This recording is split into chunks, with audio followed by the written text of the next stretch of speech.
নমস্কার সবাইকে। আজকে তোমাদেরকে আবার একটা নতুন ভিডিওতে স্বাগত। তো আজকের ভিডিওতে আমরা দেখে নেব রিজনিং কীভাবে জিরো থেকে অ্যাডভান্স লেভেল পর্যন্ত প্রস্তুতি তৈরি করতে পারবো, বিশেষ করে SSC, RRB, PSC, banking, TET, ICDS, WP, KP, NM, GNM পরীক্ষার জন্য। তো আর বিশেষ কিছু না বলে চলো শুরু করি।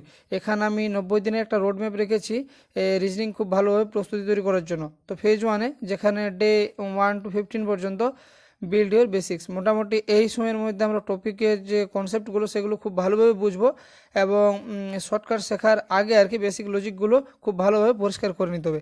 এখানে এই সময় যে আমাদের অধ্যায়গুলো ভালোভাবে তৈরি করব সেটা হচ্ছে অ্যালফাবেট এর number series, coding decoding, basic analogy, classification, যেখানে অড ওয়ান আউট এবং direction sense, blood relation, ranking and order. এই সময় আমাদের প্রধান কাজ হবে মোটামুটি ডেলি প্র্যাকটিস কোশ্চেন করতে হবে মোটামুটি 30টা থেকে 50টার মতো। এবং এই যে 30টা থেকে 50টা কোশ্চেন, এটা কিন্তু আমরা প্রতিনিয়ত এই 3 মাস করেই যাব অধ্যায়গুলো শেষ করার পরে। তারপর ফেজ 2-তে চলে আসবো, যেখানে আমাদের 16 থেকে 30 দিন পর্যন্ত ইন্টারমিডিয়েট লেভেল। এখানে যে টপিকগুলো থাকবে সেটা হচ্ছে mathematical operation, statement and conclusion, syllogism, Venn diagram, calendar, clock এবং ডাটা সাফিসিয়েন্সি। এখানেও প্র্যাকটিস, এখানে আমি 50 থেকে 80টা কোশ্চেন করেছি প্রতিদিন। তোমরা যদি করতে পারো ভালো, যদি না হয় মোটামুটি 30টা থেকে 50টা কোশ্চেন কিন্তু নিয়মিত প্র্যাকটিস করতে হবে, যেটা একটু আগেই বললাম। মোটামুটি যদি নিয়মিত প্র্যাকটিস করা যায় তাহলে খুব ভালো হয়, যদি কেউ যদি 50টা থেকে 80টা পারে। তারপর আমরা চলে আসবো ফেজ 2-তে, যেখানে অ্যাডভান্স লেভেল মোটামুটি ডে 31 to 60। এখানেও অনেকগুলো টপিক আছে মোটামুটি, এবং এই টপিকগুলো অনেকটা বড় হয় কিন্তু সহজই। টপিকগুলো হচ্ছে seating arrangement, linear and circular puzzle, floor puzzle, box puzzle, input output, ব্যাঙ্কিংয়ের ক্ষেত্রে লজিক্যাল রিজনিং, ক্রিটিক্যাল রিজনিং। এখানে মোটামুটি কোশ্চেন সংখ্যাটা বাড়ানো যেতে পারে যদি সম্ভব হয়, আর যদি না সম্ভব হয় মোটামুটি 30টা থেকে 50টা কোশ্চেন কিন্তু নিয়মিত সমাধান করতে হবে। এরপর ফেজ 4-এ চলে যাবো, যেখানে আমাদের এক্সাম মাস্টারে মোটামুটি ডে 61 to 90। এরপর কিন্তু আমরা প্রপার যে পরীক্ষার জন্য প্রস্তুতি নিচ্ছি সেই পরীক্ষার উপর ভিত্তি করে আমরা প্রিপারেশনটা, রিজনিংয়ের যে প্রিপারেশনটা সেটা করব।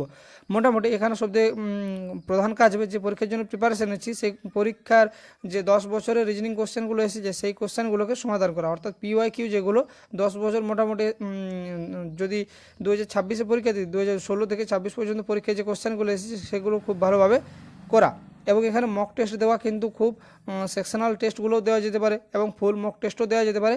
এই সময় একটা কাজ হবে প্রধান, এরর অ্যানালিসিস করতে হবে, এবং যেগুলো বারবার ভুল হচ্ছে সেগুলোকে একটা আলাদা খাতায় নোট করে দিতে হবে, তাহলে কিন্তু ভুলটা হবে না। এবং রিজনিংয়ের এমন কিছু লজিক যেগুলো বারবার রিপিট হতে থাকে সেগুলো কিন্তু লিখে নিলে খুব ভালো হয়। এবং এইখানে যে টপিক অর্ডারগুলো বেস্ট তোমাদের জন্য আমি রেখেছি সেটা হচ্ছে analogy, classification, alphabet series, number series, coding decoding, blood relation, direction sense, ranking, mathematical operation, calendar, clock, syllogism, statement and conclusion, Venn diagram, seating arrangement, puzzle, logical reasoning. এগুলো যদি স্টেপ বাই স্টেপ মোটামুটি অধ্যায়ভিত্তিক করা যায় তাহলে খুব ভালো একটা preparation কিন্তু ভালো জায়গায় পৌঁছবে এই যে কোনো পরীক্ষার ক্ষেত্রে। তো যে পরীক্ষার জন্য প্রিপারেশন নিচ্ছ সেই পরীক্ষাকে টার্গেট করলে খুব ভালো হয়। এবং বিশেষ করে যদি বলে আমাদের রাজ্য স্তরের ক্ষেত্রে, তো যদি WBCS রিজনিংগুলো করা যায় তো খুব ভালো হয়। তো স্পেশালি WBCS কিন্তু বলা নেই যে রিজনিং আসবে কি না।